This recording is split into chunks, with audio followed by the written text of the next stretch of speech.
And here, the Jewish population, they have a belief that they have ceremonial impurity. Yes. So if you look at the Wailing Wall and that part of the world, there's not as many Jews there as people would frequent, say, mosques. So from Masjid al-Haram, Masjid al-Nabawi, millions of people Kaaba. come into it. That's right. Yet the population that visit there is considerably less. And one of the Wailing Wall, the temple. Yes, the temple. So one of the reasons is why, and the answer is they're considered ceremonially unclean or impure. And one of the ways to become ceremonially impure is if you have touched a dead person. So everyone's had an uncle or an auntie or a cousin that has passed away. You obviously go to the burial, you obviously touch and kiss and this and that. So you become, and then to make it worse, anyone that touches someone that has touched a dead person, you become ceremonially impure. Yes. So how do you remove the impurity?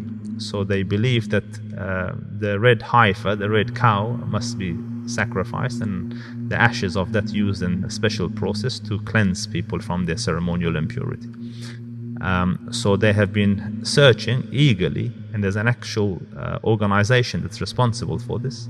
They have been searching for this red heifer so that they could get the ceremonial cleansing. There's a special cow, you're saying? Yes, there's a special heifer. Yeah, that's right. The cow is heifer is a breed. Yes.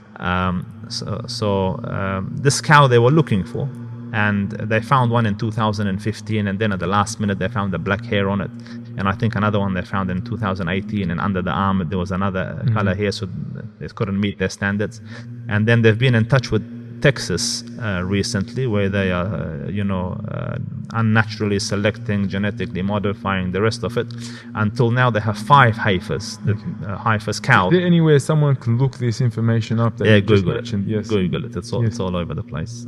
This is all over the place, and it's there now. It's so they found these cows, red cows, that are spotless basically, and they meet all the requirements. They've never worn a collar, they've never been mated, they never had children, and all the rest of it. And now that has actually been transported back to Israel now from Texas. There's 5 of them or 4 of them, just for good measure. They only need one. And their plan is, and then the one who should do the process has to be someone that is also clean, like a priest. So they have been for years bringing up priests with the proper rituals to make sure that they're ceremonially pure now.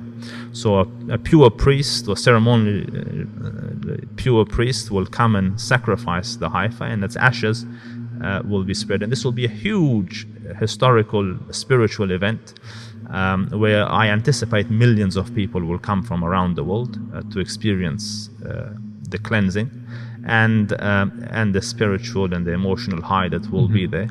I foresee that, this is just my guesswork, and I could stand corrected on this. I foresee that with millions of people there and the ecstasy that will come with it, then very quickly it can be claimed that people got out of control and they entered the mosque and destroyed the place, and now a temple can be built on top of it. So the verse of the Quran, وَلِيَدْخُلُوا الْمَسْجِدَ كَمَا دَخَلُوهُ أَوَّلَ مَرَّةٍ, as they used to enter it in their multitudes, they will enter it again after the cleansing happens. Second sign.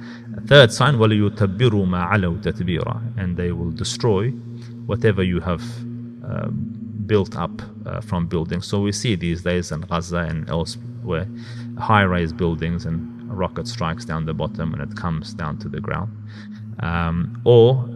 So long as they're in rain, that's another tafsir of it. So long as they're in rain, during that time they will continuously or regularly be a cause of destruction. So irrespective. So when those 3 things happen, those are the signs. Yes. So if we can quickly recount those 3 things that will happen. The first, the humiliation of the Muslim, of the local population, which is happening. It's been happening for a long time. And the second one is the entering of the masjid again. Yes. And the third one, the destruction of whatever has been built up. Yes. And in this regard, I feel that it will not be limited to where it is currently. It will expand, because the khitab is to the Muslims and whatever you have built up. So I foresee other cities, and we're seeing now the attacks in southern Lebanon and expansion of the war. The flattening of Gaza, literally. That's the right. flattening of Gaza. I want to make this part clear again, because there are silly people out there. We're discussing prophecy in this instance, and There's margin of error in the way we interpret. there is, but at the same time, this is not anti-Semitism, because Yes. they'll be keen to do that as well.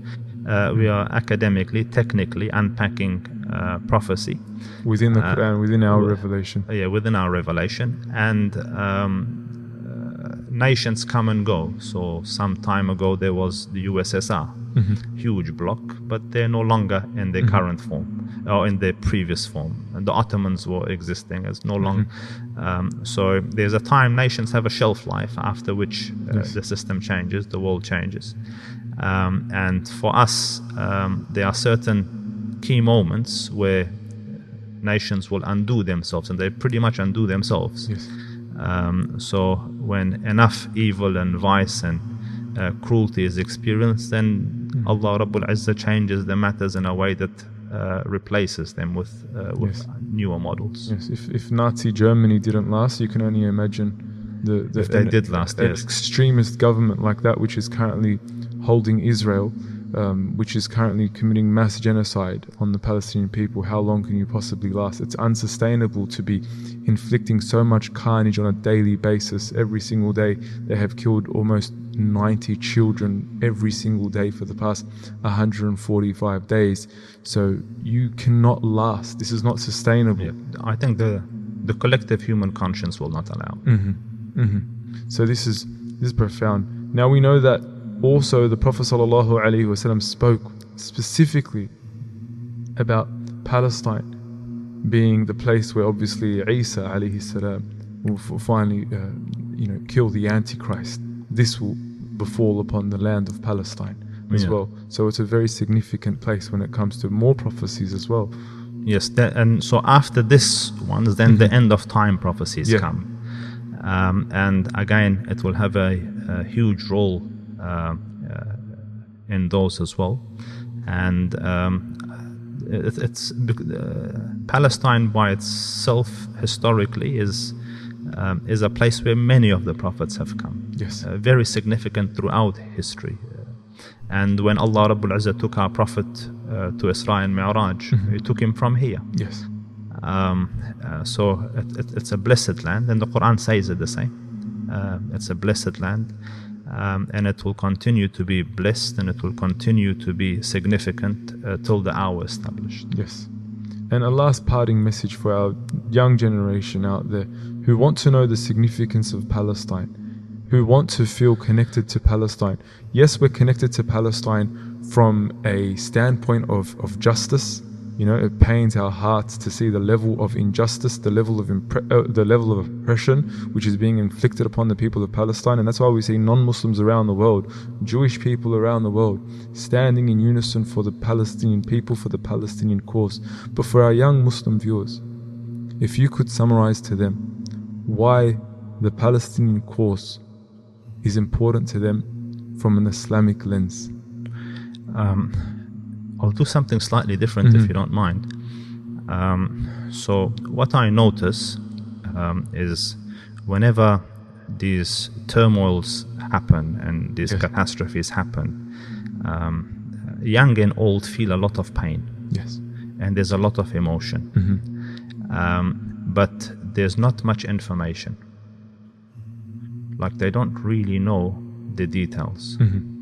And I would encourage each one of my brothers, young and old, to equip yourselves with facts. Like the best thing you can do for the ummah and for yourself and for your children is to equip yourself with knowledge. I'll use the famous biblical statement, seek ye the truth, and the truth shall set you free. So the truth is the biggest weapon we have. وَقُلْ جَاءَ الْحَقُّ وَزَهَقَ الْبَاطِلِ إِنَّ الْبَاطِلَ كَانَ زَهُوقًا. Whenever the truth comes, the light comes, falsehood will perish. Now the secret is for each and every one of us to arm ourselves with the truth. So do a bit of research. Draw out a timeline. Okay, Canaanites came in this time. Abraham came in this time. Isaac left here. This is what happened. 1917, this is what happened. 1918, this is what happened. 1948, this is what happened. 67, this is what, and on, and get all the facts. And once you've got the facts, then you're a very important part of this puzzle. So when you get the light, as in knowledge, as in the truth, that light itself shines. It shines in your conversations at work. It shines in podiums and on pulpits in which you stand. It shines in the content you create online. It shines on the posts you make. And through that, the truth comes out. The truth that is being very much, there's a lot of efforts to try to hide this truth. So let it come out, and it will come out through knowledge. So that's my first and foremost plea to everyone, is get that. As with regards to its significance to us and to the Muslims, its significance are there in the Quran, it is there in the Sunnah, it is there in Isra and Mi'raj, it is there in the Ahadith of the end of time, it is there for where the Imam Mahdi will be, and all the rest of it. But that is our attachment to it. The rest of the world will not know those things. So the rest of the world we have to speak to from a language of historical data, facts, figures, and so on, and easily available.